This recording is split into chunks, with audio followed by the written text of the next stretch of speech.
Hi, and welcome to the Freddy the Rabbit and Phil Show. My name is Philip DePoy, and we're here talking to one of the finest symbols of life, love, the pursuit of happiness, and knowledge of self there is in the universe, Mr. Freddy the Rabbit. Can we have a little applause from the studio, please? Little applause. A smattering of applause in the studio for Freddy the Rabbit. Thank you. The crowd's growing. Well, I wanted to mention something about you, and I know you're really a little shy. You're more shy than people realize, but I did notice. I'd noticed in the paper yesterday that you've been nominated for the Georgia Author of the Year award, and don't get after me for that. I'm going to mention it, and so I'm really elevating my own image to the audience.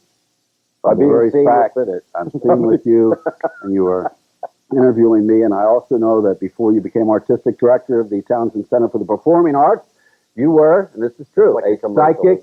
It's all right, a psychic detective in Atlanta, renowned all over the United States anyhow for finding lost things, and I'm hoping today, I need you, you will help me find my lost self. And some people think my lost self is actually plenty of self right there. Here. I have to say this. I know you're getting ready to ask me a serious question, but someone said to me earlier this week, Freddie, I've been told that you're a rather arrogant fellow, and it's clear because it looks like you're trying to give birth to another Freddie.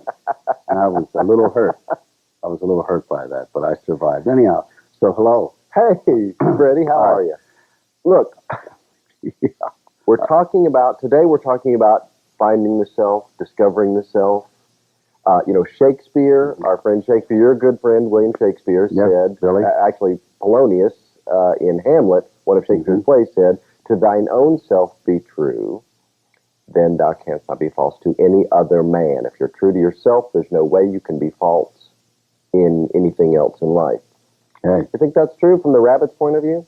From the rabbit's point of view, what frightens me is you've said it all.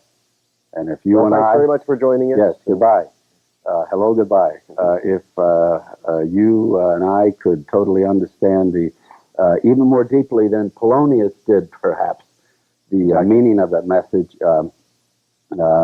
we'd be home free, whatever that means. Well, it's true that if you come to some deep understanding of your true self, which is ever changing, which frees you to be in the moment, then you can surely be with others and hear their voice. And imagine if we could all do that. What a wonderful chorus we could create together. I want to tell you a story. I thought about this driving over here after I drank a little caffeinated coffee, the downfall of Freddy the Rabbit. Nothing against coffee makers. It'll be Oprah and I. That's right. You'll be in Colombia or something. I'll be sued by some Colombian coffee, that guy that's on TV all the time standing there. Yes, another friend of ours, of course. But I want to tell you a story, and I call it the Booger angel story. And I thought about this. It's okay. Let me just get Booger angel story. And it's a sensitive story, and it's a true one out of my youth. I was very young. I had not yet gone to school, entered school, so I was probably around 5. It was after a time in my life when I had witnessed some horrendous scenes of abuse, and I was a fragile person, and as children often are. And I was invited to a birthday party, and I didn't remember the scene for many years, but I'm so glad I did remember it. And the scene is this: there were probably about 8 children in what was a large room to me, and we were all sitting on the floor around a large round coffee table, sitting on the floor. There was a cake in the middle, and it was a birthday party, not for me, for someone else. I was actually invited. Big deal, for a fragile little kid at the time. And just as we all sat around that table, and there was this just beautiful, I see her so clearly. I don't remember her name, probably a teenager, but just a beautiful young woman with dark black hair. And I was sitting there, and suddenly I had to sneeze. This happened. And I sneezed, and a booger flew out of my nose on top of that cake. and I died. I died. I was already fragile. I disappeared. It's like I was there, but I really had gone to Europe. I didn't know about Europe at the time, but I left the country. It was such a horrible moment of living death, and I can remember it and feel it just a little, and I'm glad I can't feel it all. Sneeze, the booger flies out. You know, that's like a missile. Lands right on the top of that cake with just a few candles. The kid probably was 4 or 5 years old. This young woman, what I assumed was, I'm dead. It's over. I'll never be invited anywhere. No one will ever love me again, and so on. That woman, God bless her wonderful soul, wherever she is. Wouldn't it be amazing if she's out there somewhere and she hears this?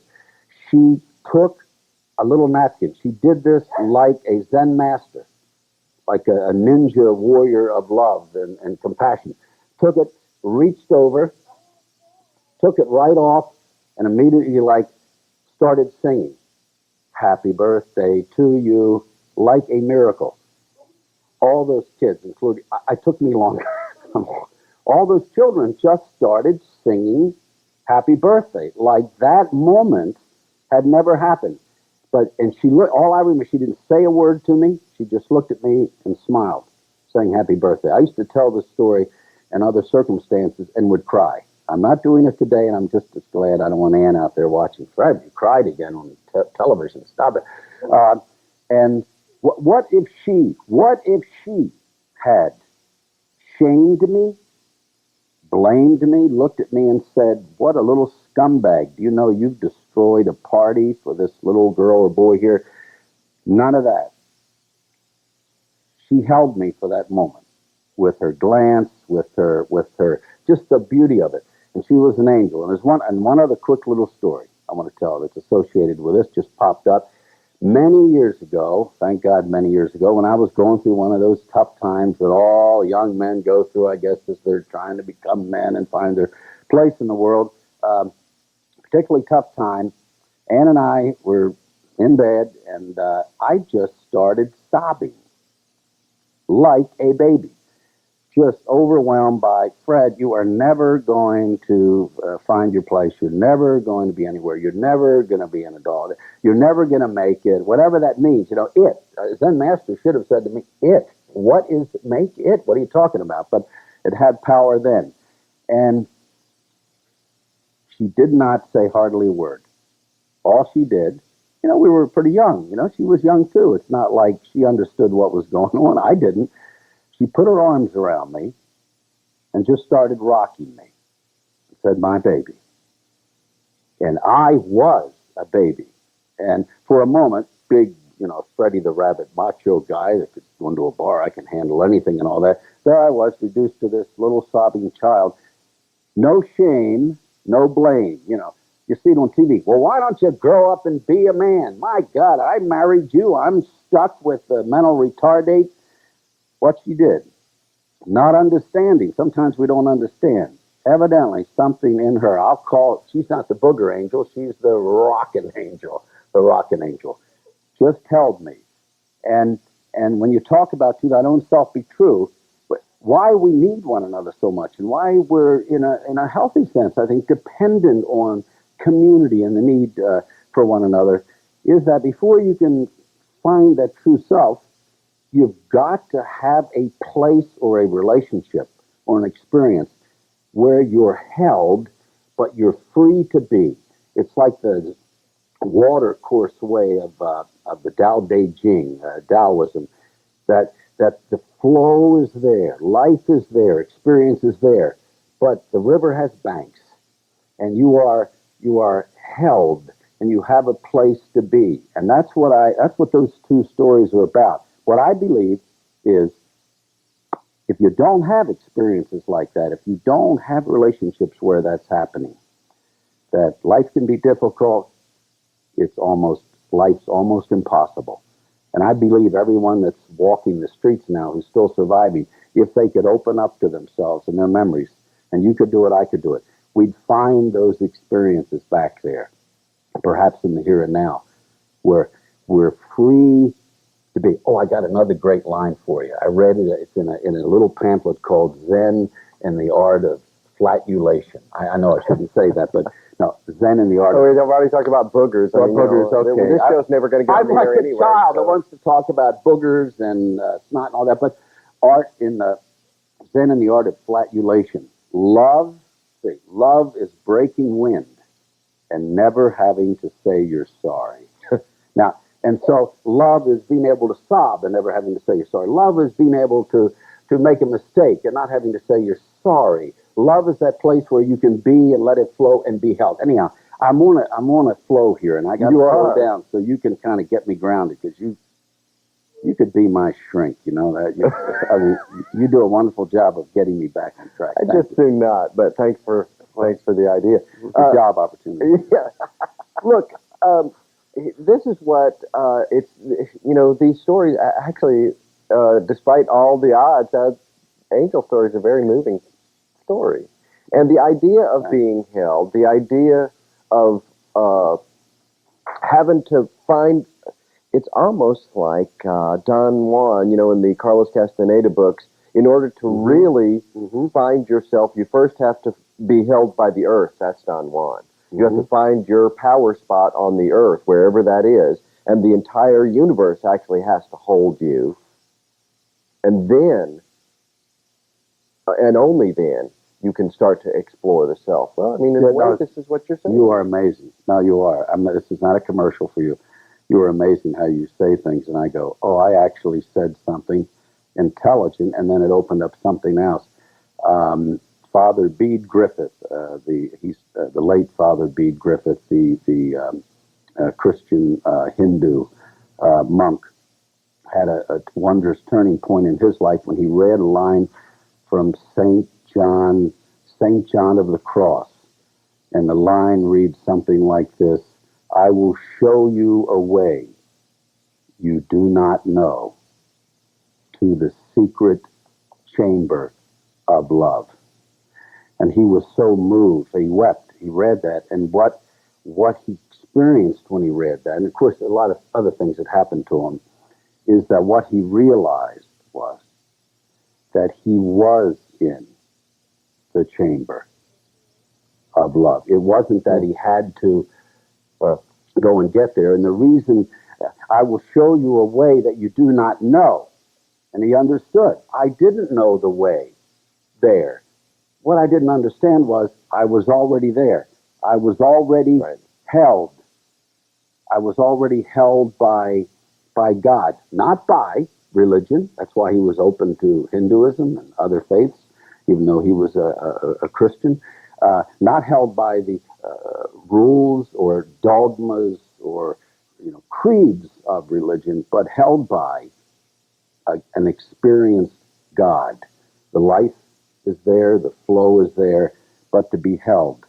Well, anyhow, you said this is the ultimate answer that Don Juan gives Carlos Castaneda. And Don Juan says, well, where is it? What if I never find my power spot, the place that the universe can hold me? And Don Juan says, it's in your mind. It's in you. You're there. You're there already. Yes. Take off your shoes. Take off your shoes. That's right. You are standing on sacred ground. There you go.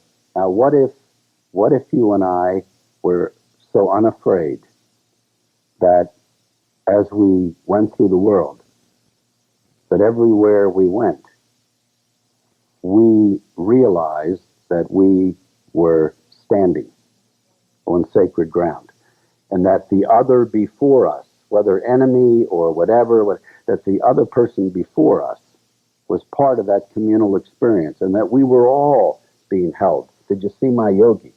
Yes. A yogi. It's just a popular item that's being sold a lot of places now, I think, sculptured in Bali. But it's called the Weeping Yogi. But Thich Nhat Hanh, a Vietnamese Buddhist monk, has a wonderful thing about, and I may have mentioned this before in our conversations, that when it comes to all your emotions and who you are and your experience, don't fight it. Don't fight it. Don't fight it. Be there and hold your feelings, your anger, whatever, like the mother of Buddha would hold the baby Buddha. And every time I see that image, that's what I see. And I've talked to people who are so overwhelmed by anger or hatred or just pain and sadness, and they fight it and they fight it. They feel shamed by it. They feel inadequate.